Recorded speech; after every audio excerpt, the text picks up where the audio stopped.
Ay, nako, hold your breath. Anong Mildred and Pilar? Yes, why? Dahil itong sikat na aktor, may iba pala tong backstory. Ay, talaga po. Bago sumikat. Yes. Ano? Eto palang, nung kapanahunan niyang, pero bago pumunta ng Canada, nag-try na ito mag-showbiz, hindi talaga sumikat. Pero, eto, may kakilala pala ito ng isang girl na nasa Canada. O, ayan, may clue na, nasa Canada. Pak, diba? Doon sa Canada, na umuwi yata dito, nagpakasal or something. Tapos, dinala siya doon sa Canada. Oh, anong ginawa? Ito namang actor na ito, nung panahon na yun, hindi pa siya sikat. Kaya, ang nasa isip niya ay, punta na lang ako para doon maahon ako sa kahirapan o kung saan man. Umasa siya na aahon siya sa kahirapan o kumbaga, maiaangat ang buhay niya. Naku, eto na Mildred. Ang kwento. Pagdating niya dun sa Canada, ginawa lang siyang boy. Utusan. Alipin. Tagalinis. Tagawalis. Tagasaing. Lahat. At car wash boy. Katulong? Katulong sa mali, yaya at lahat na ng ano. Ang ini-expect itong... That was 2016, right? No, 2006. 2006, okay. Noong mga panahon na yun, gwapong-gwapo itong aktor na to. Kaya kahit sino pwedeng magka-gusto. At hanggang ngayon, sikat na sikat pa din at gwapong-gwapo pa din. So, ang nangyari, bumalik siya. Kasi hindi niya na-take yung mga pinapagawa sa kanya, samantalang dito sa Pilipinas, umaarte-arte siya. Bumalik siya sa Pilipinas para iwanan yung girl na pinakasalan niya doon sa Canada. So yung girl nandun pa rin sa Canada? Andun pa rin, probably andun pa rin sa Canada. At ganyan lang ginawa sa kanya. Huwag na natin usisahin kung sino yung girl. Itong aktor na to, sikat na sikat ngayon. At talaga naman. Saan ba siya nagsimula? Kahit sa sulok ng Pilipinas, kahit sa mga probinsya, kilala siya. Parang alam ko na yan, Parang kilala ko na yan. Kaya nga, kahit sa ang sulok ng mundo ng Pilipinas, so lahat ng pelikula, nagawa na niya yan. Mula sa... Oo, so nag-start siya sa indie movies. Yes, parang gano'n. Medyo may nakagawa siya ng mga indie. Bakit nababahin si Mildred? Nababahin ako. Nagubad ba siya? Sexy star ba siya? Hindi ko lang alam kung naghubad ito nung panahon. O sexy star?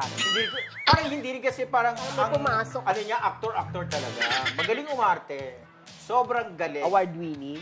Award-winning din. At nachichismis siya na may dalawa na siyang anak ngayon. Talaga ba?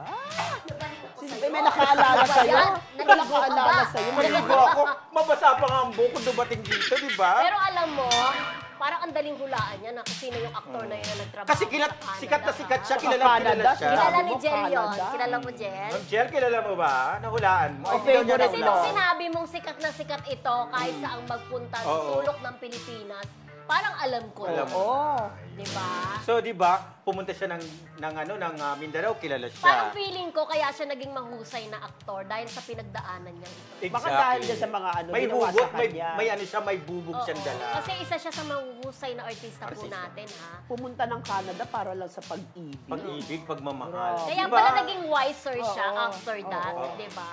Tsaka, yun pala gagawin sa kanya ng girl. Tsaka may chismis dito na parang nagkaroon ng relasyon sa isa ring girl na balitang nagkaanak pero hindi naman pala niya anak. Charot. Parang alam, grabe yata ang clue, teka lang. Pero yung girl, yung unang girl, ay, another clue? Hindi siya artista yung nasa Canada. Oo, hindi. Non-showbiz siya. Non-show. Paano nakilala yun at nakarating siya ng Canada? Siyempre kasi may mamimit niya, nag-aartista na kasi siya that time.